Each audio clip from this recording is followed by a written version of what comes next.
हाँ, तो मेरे प्यारे विद्यार्थियों, आप लोग कैसे हैं? आशा करता हूँ कि आप अच्छे होंगे, स्वस्थ होंगे, मस्त होंगे और आपकी पढ़ाई आगे संचालित होगी और आप अपने लक्ष्य के प्रति अग्रसर होंगे। बिल्कुल ईमानदारी तरीके से मेहनत करना है, हम आपके साथ हैं। आज मैं आपके लिए करंट अफेयर की क्लास में डेली करंट अफेयर क्लास चल रही है। आपको पता ही है, अगर आप नए हैं, फ्रेशर बच्चे हैं, तो आप हमें ज्वाइन कर लीजिएगा। आपको डेली करंट अफेयर मिलेगा, बिल्कुल टॉप 10, बिल्कुल ऑथेंटिक और रियल ही आपको प्रश्न मिलेगा। तो आज हम आपके लिए 23 अगस्त 2025 के करंट अफेयर, और आप डेली हमें देखना चाहते हो तो हमारे चैनल के प्लेलिस्ट करंट अफेयर या घटना चक्र पे आप जाके देख सकते हैं। पहला प्रश्न आपके समक्ष आप देख पा रहे होंगे।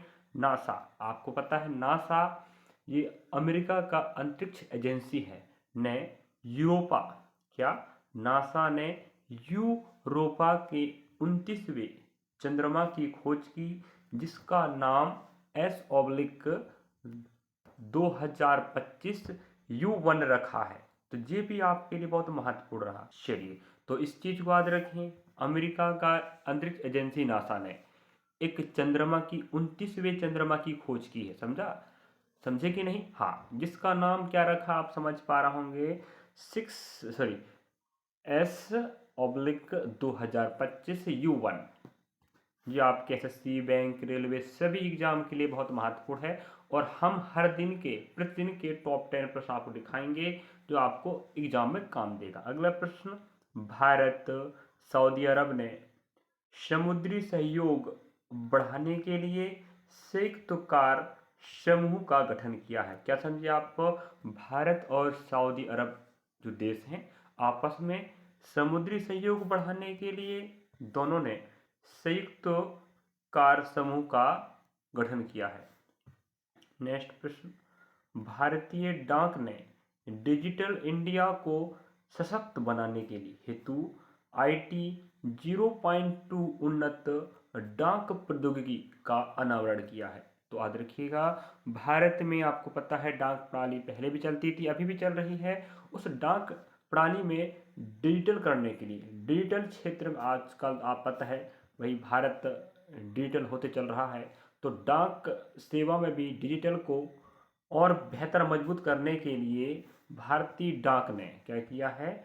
IT 0.2 उन्नत डाक प्रौद्योगिकी का अनावरण किया है। नेक्स्ट, पश्चिम बंगाल ने प्रवासी श्रमिकों की वापसी के लिए श्रय योजना शुभारंभ किया। आप समझ पा रहे होंगे, पश्चिम बंगाल भारत का एक देश नहीं, एक राज्य है। और यहाँ जो प्रवासी श्रमिक आते हैं, मतलब जो बाहर से आते हैं अपने श्रमिक जीविकापन करने के लिए, उनकी वापसी हेतु श्रय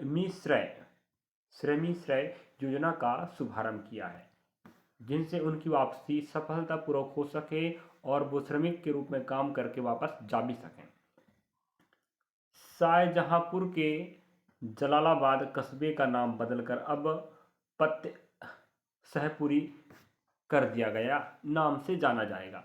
तो शाहजहांपुर के जलालाबाद शहर का नाम अब बदलकर पत्ते शाहपुरी कर दिया गया है।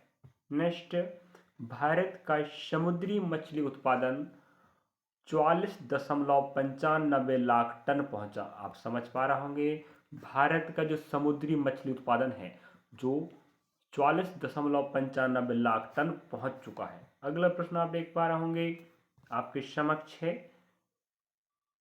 अमेरिका के प्रसिद्ध जज फ्रैंक कैफ्रियो का 88 वर्ष की आयु में निधन हो गया है। तो याद रखें, अमेरिका के जो प्रसिद्ध जज थे, जो बहुत चर्चित व्यक्ति थे और जज के रूप में उन्होंने काम किया, उनका नाम क्या था? फ्रैंक कैफ्रियो, जिनका 88 वर्षों में निधन हो चुका है। नेक्स्ट, मलेशिया के खिलाड़ी निकोल डेविड को प्रतिष्ठित प्लेयर ऑफ द ईयर का अवार्ड दिया गया या उन्हें चुना गया है। तो मलेशिया के खिलाड़ी हैं निकोल डेविड, याद रखना पड़ेगा आपको, देश भी याद रखें, खिलाड़ी का नाम भी याद रखें, जिन्हें प्लेयर ऑफ द ईयर 2025 से सम्मानित किया गया है। अगला, भारत ने 3 वर्षों में अपनी सौर ऊर्जा क्षमता 2025 GW पर पहुंच चुका है या पहुंचाई है। नेक्स्ट, और आपको पता है भारत सौर ऊर्जा के क्षेत्र में बहुत अच्छा काम कर रहा है। बीसीसीआई ने खिलाड़ियों के साथ स्वास्थ्य निगरानी की क्षमता का आकलन करने के लिए ब्रेक टेस्ट शुरू किया है। अगर आपको पूछे कि ब्रेक टेस्ट क्या है तो याद रखें, बीसीसीआई के द्वारा शुरू किया गया खिलाड़ी की जो सांस संबंधित जो स्वास्थ्य हैं उसकी निगरानी या उसके आकलन के लिए ब्रेक टेस्ट किया जाता है। इस प्रकार से इस वीडियो के माध्यम से हमने आपको टॉप 10 करंट अफेयर प्रश्न दिखाए। अगर आप देखना चाहते हो डेली का तो आप हमें फॉलो कर सकते हैं। तैयारी करने वाले बच्चे हैं तो भी आप हमारे साथ ज्वाइन कर सकते हैं। रेलवे की तैयारी कर रहे हैं, हाँ तो हम तैयारी करा रहे हैं आरआरबी की। 12th लेवल की एनटीपीसी की तैयारी याद रखें, मैं एनालिसिस कवर करा रहा हूँ। रीजनिंग भी चालू है, जीके जैसे भी चालू है और मैथ्स भी चालू है। तो आप हमारे साथ analysis RRB NTPC CBT exam के प्लेलिस्ट में जाके देख सकते हैं, पढ़ सकते हैं। बिल्कुल 100% 99% रियल और ऑथेंटिक जीके जीएस का और मैथ्स का और रीजनिंग का। तो बिल्कुल हम जो प्रश्न जो पैटर्न है वही प्रकार के पैटर्न को समझ के आपको प्रश्न दिखा रहे हैं। तो करंट अफेयर प्लेलिस्ट में maths, reasoning, GK GS, RRB NTPC का एनालिसिस के प्लेलिस्ट मिलेगा, तो आप जाके विजिट कर लीजिएगा। वीडियो अच्छा लगा तो लाइक करना, सब्सक्राइब करना, शेयर करना और कमेंट सेक्शन कमेंट लिखना ना भूलें। वीडियो कैसा लग रहा है, आपका कमेंट हमारा हौसला बढ़ाएगा और हम आपके लिए बेहतर से बेहतर काम करते रहेंगे। चलिए, थैंक यू फॉर वॉचिंग। मिलेंगे नेक्स्ट पार्ट में, जब तक टाटा बाय बाय। और मिलेंगे नेक्स्ट तारीख, नया प्रश्न, नया चीज़। आपकी भर्ती परीक्षा, एसएससी, बैंक, रेलवे सभी में आपको 100% काम देगा। आपको पता होनी चाहिए जिन एग्जामों में जीके जीएस का वेटेज ज़्यादा है तो याद रखें 8 से 10 प्रश्न आएगा। करंट अफेयर की बात कर रहा हूँ, और वेटेज कम है तो 4 कम से कम और अधिकतम 5 प्रश्न आने की संभावना है। समझे ना? हाँ, चलिए, थैंक फॉर वॉचिंग। आपने हमें देखा, पढ़ा और आप हमें देख रहे हैं। बेहद खुशी होती है कि आप मुझसे जुड़ रहे हो। मैं आपके लिए हर संभव बिल्कुल मेहनत करता रहूँगा।